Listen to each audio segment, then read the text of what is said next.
ভুয়া খবর মোকাবেলা করা অন্তর্বর্তীকালীন সরকারের সবচেয়ে বড় চ্যালেঞ্জ হয়ে দাঁড়িয়েছে বলে মন্তব্য করেছেন প্রধান উপদেষ্টার প্রেস সচিব শফিকুল আলম।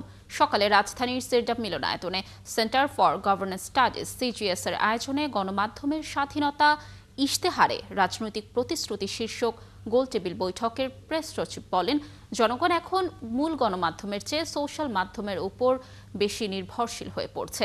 ভুয়া খবর মোকাবেলায় করণীয় এখনই ঠিক করা প্রয়োজন বলেও মনে করেন তিনি। আর আলোচনায় বিএনপি মিডিয়া সেলের আহ্বায়ক মওদুদ আলমগীর পাভেল বলেন, অতীতের কেউ মিডিয়াকে নিয়ন্ত্রণ করে টিকে থাকতে পারেনি, সেই শিক্ষা নিয়েই বিএনপি সামনে এগিয়ে যাবে। তাবকতা নির্ভরক যে মিডিয়া, সেই স্বৈরাচারকে তো তার সুরক্ষা দিতে পারেনি। বৃহৎ রাজনৈতিক দল হিসেবে আমরা আমাদের মিডিয়া পরিকল্পনা করবার ক্ষেত্রে সেরকম ভুল পথে হাঁটবো এরকম নিশ্চয়ই ভাববার কোনো কারণ নেই। প্রতিদিন আপনার একটা নিউজ সার্কেলে আপনি সোশ্যাল মিডিয়াতে 200-300-500 মিথ্যা নিউজ আসবে আপনাকে নিয়ে।